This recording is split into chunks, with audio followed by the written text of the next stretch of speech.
साथियों, जय भीम, नमो बुद्धाय। साथियों, भारत की आज़ादी से पहले हिंदू समाज में जाति भेदभाव और अस्पृश्यता का अभ्यास किया जाता था। ऐसे कई लोग थे जिन्हें इसका खामियाजा भुगतना पड़ा। पीड़ित होने वालों में से एक डॉक्टर बाबा साहेब भीमराव अंबेडकर भी थे, जो बाद में भारतीय संविधान के जनक बने। बचपन के दौरान बाबा साहब अपने पिता रामजी सकपाल से मिलने के लिए अपने बड़े भाई के साथ ट्रेन से यात्रा कर रहे थे। दोनों भाई महाराष्ट्र के मसूर नामक छोटे स्टेशन पर उतरे। उनके पिता स्टेशन से बहुत दूर रहते थे, इसलिए बाबा साहब और उनके भाई ने हाथ से खींचने वाला रिक्शा किराए पर लेने का फैसला किया, जो उन दिनों आम बात थी। रिक्शे वाले ने उन्हें अपने रिक्शे में बिठाया और खींचने लगा। उन्होंने दोनों लड़कों से बातचीत की और कुछ दूर जाने के बाद पूछा, बच्चों, तुम्हारी जाति क्या है?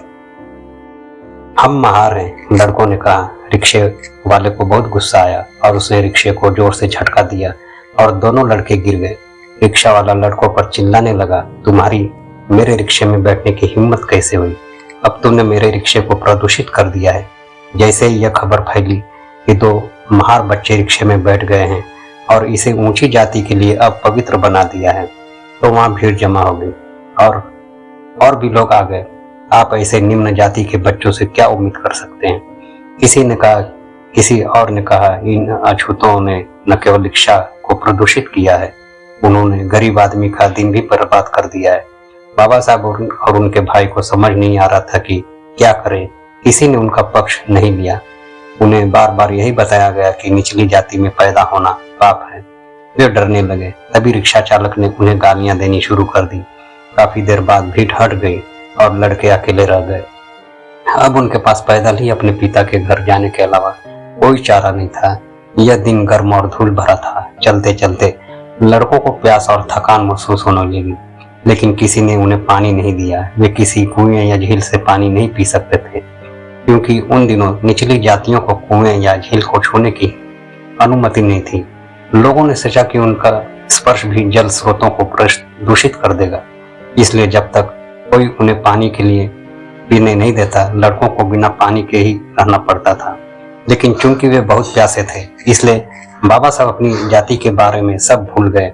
एक कुएं से पानी निकाला और पीना शुरू कर दिया, लेकिन इससे पहले कि वह पर्याप्त पी पाते, उसने किसी के चिल्लाने की आवाज सुनी। वह कुआं उच्च जाति का था और जाति के किसी व्यक्ति ने उन्हें कुएं से पानी पीते हुए देखा था। बाल्टी और कुआं दोनों अब गंदे हो गए थे। कुछ ही देर में चीख पुकार मचने पर भीड़ जमा हो गई। बाबा साहब को लगा कि वह भेड़ियों के झुंड से घिरे हुए हैं, जो उन्हें झपटने और खाने के लिए तैयार हैं। फिर भीड़ ने चर्चा शुरू कर दी कि वे लड़कों द्वारा किए गए नुकसान की कीमत कैसे वसूल सकते हैं, और वे बच्चों को उस अपराध के लिए सजा भी देना चाहते थे जो इतना गंभीर था कि दोनों भाइयों के पास देने के लिए पैसे भी नहीं थे। लोगों ने लड़कों को पीटना शुरू कर दिया। किसी ने यह सोचकर नहीं रोका कि ये दो प्यासे बच्चे थे। उन्होंने बस थोड़ा सा पानी पिया था, जो प्रकृति का एक उपहार था। लेकिन भीड़ की नजर में लड़के नीची जाति के थे और पीटे जाने के लायक थे। भीड़ में से कुछ लोग कहने लगे कि लड़कों को पीटना काफी नहीं है, उन्हें और भी अधिक कठोर दंड देना चाहिए। उन्होंने लड़कों का सिर मुंडवाने का फैसला किया और कुछ लोग नाई की तलाश में भागे, लेकिन उन दिनों ऐसा नाई ढूंढना मुश्किल था जो निचली जाति के व्यक्ति का सिर काट सके। मसूर में कोई भी नाई लड़कों का सिर मुंडवाने के लिए सहमत नहीं हुआ। नाइयों को डर था कि अगर उन्हें पता चलेगा कि उन्होंने निचली जाति के लड़कों को छुआ है, तो कोई उनके पास नहीं आएगा। दोनों भाइयों को बुरी तरह पीटा गया और आखिरकार वे गुस्साई भीड़ से बच निकलने में कामयाब रहे। इस घटना का बाबा साहब पर गहरा प्रभाव पड़ा। उन्होंने भारतीय समाज से जाति व्यवस्था को हटाने के तरीके के बारे में सोचना शुरू कर दिया। उन्होंने महसूस किया कि शिक्षा ही उन्हें और उनके जैसे अन्य लोगों को इस तरह के भयानक अन्याय से मुक्त करने का एकमात्र तरीका है। बाबा साहब विद्वान बन गए। वह 1927 में अपनी thesis national dividend of India A historic and analytical study के लिए न्यूयॉर्क शहर के कोलंबिया विश्वविद्यालय से डॉक्टर बन गए। 1923 में उन्होंने लंदन स्कूल ऑफ इकोनॉमिक्स से अर्थशास्त्र में आगे की पढ़ाई की। बाबा साहब अम्बेडकर ने न केवल भारत का संविधान तैयार किया, बल्कि वह भारत के पहले कानून मंत्री भी बने।